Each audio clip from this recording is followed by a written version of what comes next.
Bonjour à tous, alors nous sommes toujours aujourd'hui dans notre cours sur les conditions féminines au XIXe siècle. Alors nous avons terminé la partie sur les inégalités hommes-femmes au XIXe siècle. Alors aujourd'hui nous abordons une nouvelle partie pour montrer l'hétérogénéité des conditions féminines. Toutes les femmes ne partagent pas le même sort dans ce siècle. Et aujourd'hui nous allons étudier les petits rats de l'Opéra de Paris. Ces jeunes filles qui rêvent de devenir danseuses étoiles à l'opéra, et ça nous permettra d'évoquer la question du fait de rêver d'ascension sociale au XIXe siècle quand on est une femme, et ici le rêve de devenir danseuse étoile. Alors pour commencer, nous allons voir une petite statuette. Elle n'est pas très grande, hein, elle mesure 1 mètre. C'est une petite statuette en cire qui est l'œuvre d'un des plus grands peintres du XIXe siècle, qui est Edgar Degas. Cette statue s'intitule La petite danseuse de 14 ans. Il s'agit en fait d'un petit rat de l'opéra, d'une petite danseuse qui s'appelait Marie Van Goethen, qui a servi de modèle durant quelques années à monsieur Edgar Degas, le grand spécialiste de l'Opéra de Paris, puisqu'il a peint des dizaines de tableaux et fait des dizaines de réalisations sur ce thème. Alors nous allons nous poser la question de qui était cette Marie Van Goethen, quel était son rêve d'ascension sociale, y est-elle parvenue et quels ont été les obstacles à cette ascension sociale. Alors, ce qui est surprenant dans cette petite statuette de Marie Van Goethen, donc un petit rat de l'opéra de 14 ans, c'est qu'elle a été très très mal accueillie. J'en veux pour preuve cette critique de Paul Mantz, un critique d'art de l'époque, dans le journal Le Temps, un des plus grands de l'époque, le 23 avril 1881, qui a dit « Mais pourquoi est-elle si laide? Pourquoi son front, que ses cheveux couvrent à demi, est-il déjà, comme ses lèvres, marqué d'un caractère profondément vicieux ?» On est bien d'accord, nous parlons d'une gamine de 14 ans qui est danseuse, et elle a le droit à des reproches, des remontrances absolument terribles. On la qualifie de vicieuse, on la qualifie de laide, ce qui évidemment est particulièrement agressif. Alors, on va essayer de voir l'itinéraire de cette jeune fille, et d'abord, on va voir qu'est-ce qu'un petit rat, pourquoi les appelle-t-on un petit rat, c'était quoi la condition de petit rat. Alors pour ça, nous allons nous tourner vers un grand écrivain et poète français qui s'appelle Théophile Gautier, qui a écrit un tout petit texte en 1866 qui s'appelle Le Rat, qui est consacré à justement ces petites filles qui rêvent de devenir danseuses étoiles. Je vous lis le texte. On appelle ainsi à l'opéra les petites filles qui se destinent à être danseuses. L'âge du rat varie de 8 à 14 ou 15 ans, un rat de 16 ans est un très vieux rat. C'est la plus haute vieillesse où il puisse arriver. D'où vient ce nom bizarre, saugrenu, presque injurieux, et qui en apparence a si peu de rapport avec l'objet qu'il désigne? Nous pensons que le rat a été appelé ainsi d'abord à cause de sa petitesse, ensuite à cause de ses instincts rongeurs et destructifs. Approcher du rat, vous lui rebrocher des babines et faire aller son petit museau comme un écureuil qui déguste une amande. Comme son homonyme, il aime à pratiquer des trous dans les toiles, à élargir les déchirures des décorations, sous prétexte de regarder la scène ou la salle.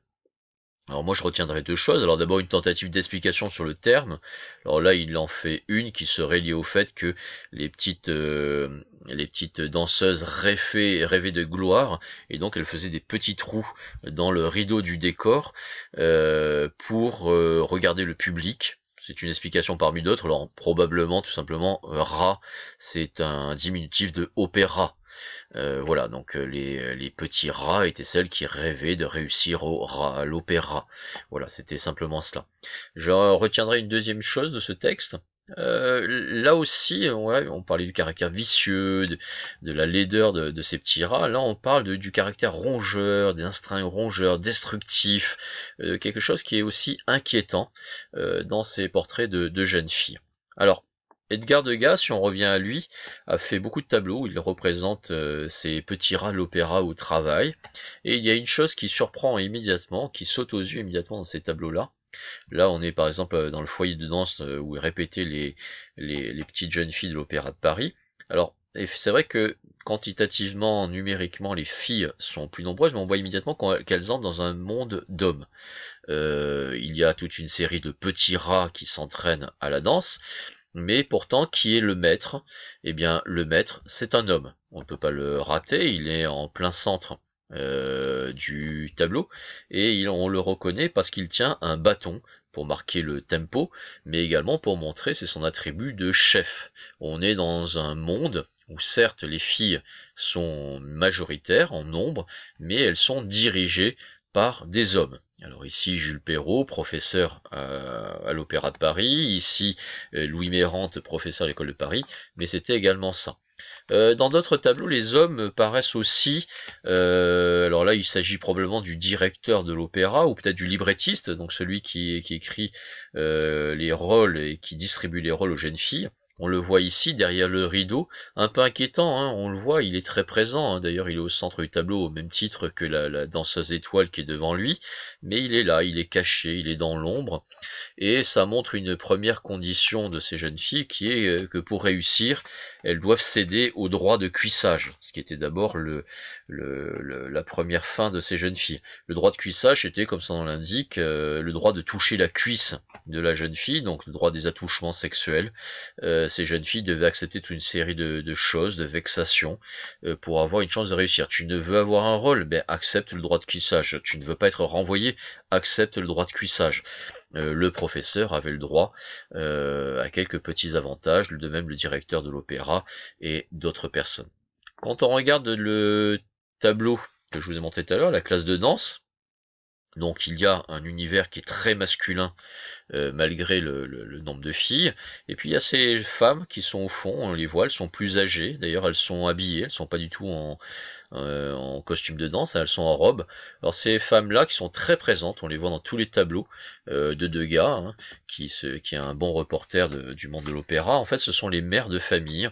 Et ici vous avez un tableau qui s'appelle La Tante, qui est très joli, où on voit une jeune fille qui est fatiguée, elle se tient les chevilles, elle s'est peut-être fait mal lors de l'exercice, de l'entraînement, et sa mère est là, et on voit que la mère n'a aucune compassion pour elle, hein, elle la regarde pas, elle la réconforte pas, ne la soigne pas, elle est juste là un peu pensive, elle se dit mais est-ce que ma fille réussira?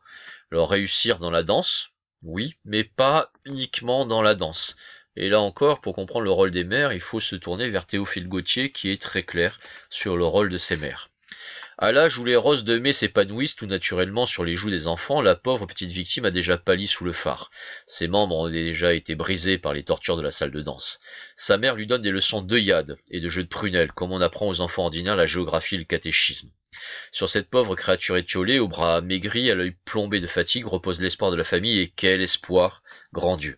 À 12 ou 13 ans, il ferait rougir un capitaine de dragons et en remonterait aux plus éhontées des courtisanes.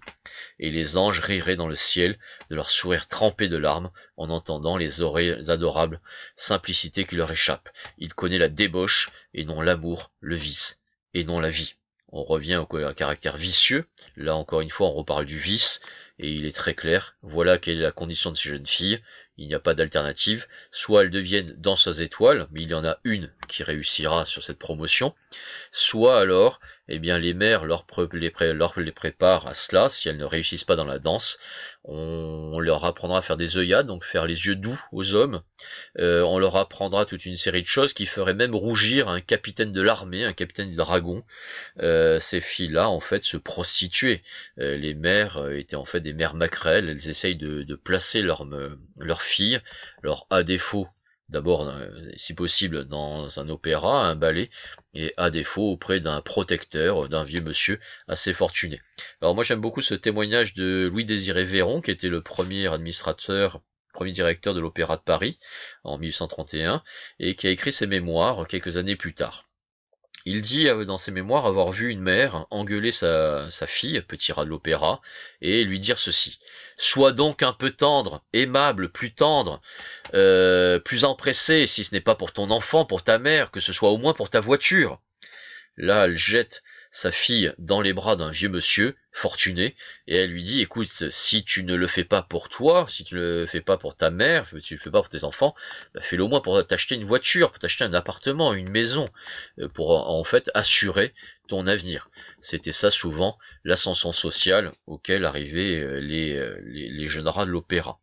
Alors, dans cet univers d'hommes, il y a également une catégorie d'hommes qui est très particulière, qui sont les abonnés, sont les messieurs fortunés qui avaient une loge à l'Opéra de Paris, ils étaient abonnés à l'année à l'opéra, et on le voit ici, là, je ne sais pas si vous voyez, mais au fond de la salle où il y a un monsieur Alors c'est pas le metteur en scène, c'est pas le librettiste, c'est pas un musicien, c'est un abonné. Les abonnés avaient une loge et ils avaient également le privilège depuis 1831 d'assister aux répétitions, d'aller dans les loges, dans les coulisses, avant le spectacle, après le spectacle. Et ici, dans ce tableau de Jean Béraud, on voit un vieux monsieur très fortuné, hein, on le voit à son costume, qui a le droit de palper la jeune fille, qui a le droit de discuter avec les jeunes filles. Je vous rappelle qu'un petit rat, c'est entre 8 et 14 ans. 16 ans, selon Gauthier, c'est déjà un très vieux rat.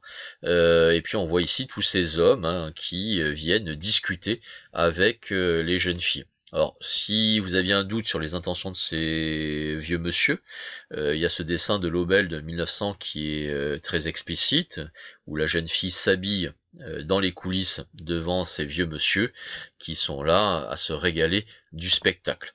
Et ça, c'est quelque chose qu'on voit, hein, très fréquemment dans les caricatures, dans les tableaux. Il n'y a aucun secret sur ce qui se passe à l'Opéra de Paris. Dans cette gravure de Steinlein, qui est un grand caricaturiste du 19e siècle, là on est encore plus explicite, donc la scène d'abord est très grivoise, hein, on voit très bien ce que font les jeunes filles, mais la légende est la suivante. Qu'est-ce que notre petit Georges va donner à ses poupoules, combien de gueuler la Marseillaise pour son sale populo? Et le Georges en question, c'est Georges Clémenceau, qui sera Premier ministre, hein, président du Conseil en France, et qui était aussi très réputé pour sa fréquentation assidue des foyers de danse et des coulisses de l'Opéra de Paris. Bon, on fera semblant de croire que Georges Clémenceau était très attiré par le côté artistique des choses, ou pas. Finalement, donc ces rêves d'ascension sociale, on voit très bien leur contradiction. Il y a plusieurs rêves. D'abord réussir par ses compétences, par son talent. C'est à quoi rêvent tous ces petits rats quand ils rentrent à l'Opéra de Paris à 8 ans, 9 ans, 10 ans. Très fréquemment, elles sont renvoyées à leur échec. Il y a très peu de place pour beaucoup de candidates. Et au final, elles sont condamnées plus ou moins à la prostitution, puisque c'est ça finalement. C'est de là que vient la réputation de vicieuse qu'on avait vu dans le premier texte de ces petits rats. Alors c'était encouragé par l'institution, hein, il faut être clair, hein, l'Opéra de Paris ne va se moraliser qu'au 19e siècle. 1831, donc l'autorisation pour les abonnés de l'Opéra de Paris d'accéder aux coulisses pour voir et toucher les jeunes filles et éventuellement les entretenir. La moralisation se fera très lentement, et elle sera achevée qu'au début du XXe siècle, avec notamment en 1935 l'interdiction d'accès de l'Opéra de Paris aux abonnés. Il faut rendre grâce à ce monsieur qui s'appelle Serge Liffard, c'est un chorégraphe, un homme, et qui a voulu que les spectacles l'Opéra de Paris redeviennent un spectacle et pas uniquement un lupanar ou un bordel pour jeunes filles et vieux pervers. Il interdira également le privilège qui était réservé aux hommes d'avoir les 3 premiers rangs à l'orchestre, donc le plus près de la scène pour voir les jeunes filles, et c'est également Serge Liffard qui, pour la première fois de toute l'histoire de l'opéra, a demandé à ce que pendant le spectacle on éteigne les lumières, parce qu'à l'opéra, nous pour jouer aujourd'hui à l'opéra, pour nous on va voir un spectacle, à l'époque on discute, on parle, on fait du bruit, on regarde les jeunes filles, enfin on fait beaucoup de choses sauf regarder le spectacle. Et Serge Liffard voudra notamment moraliser ça, le spectacle c'est sérieux, il faut s'en occuper. Revenons à notre Marie Van Goethen. Alors elle aussi, hein, elle rêvait d'ascension sociale, hein. Sa mère était d'origine belge, elle va l'amener à Paris avec ses 2 autres sœurs pour aller à l'Opéra de Paris. Les 3 rentreront à l'Opéra de Paris. Alors leur destin va être tragique puisque Antoinette, la sœur aînée, elle finira dans la prostitution et sera arrêtée et emprisonnée pour vol. Marie, le petit modèle de gars, ne restera qu'une petite danseuse, hein, ce qu'on appelle une marcheuse, donc une figurante, et elle sera renvoyée en 1882 parce qu'elle était régulièrement absente, probablement pour gagner sa vie d'une autre manière. Elle finira également dans la prostitution, et sur les 3 sœurs, il n'y a que la dernière, la petite Louise Joséphine, la plus jeune, qui finira professeure de danse. Si vous êtes intéressé par le sujet, je vous conseille de lire le petit livre de Camille Laurence qui s'appelle La petite danseuse de 14 ans, qui vous raconte la vie de Camille Van Goethen. Si vous cherchez un petit travail plus universitaire, allez vers la revue Clio, la revue consacrée à l'histoire des femmes. Virginie Valentin, tu seras Étoile, ma fille, consacrée aux femmes danseuses. Et puis moi j'ai découvert et adoré ce petit mémoire de master de l'université de Paris 8, qui s'appelle d'Agathe Van Bekkelen, la grève des artistes de la danse à l'Opéra de Paris en 1912. Il y avait eu une grande grève à l'Opéra de Paris en 1912 pour notamment réclamer des conditions de vie et de salaire plus acceptable. Si vous êtes un peu plus feignant, reportez-vous à une émission sur Marie Van Gotten dans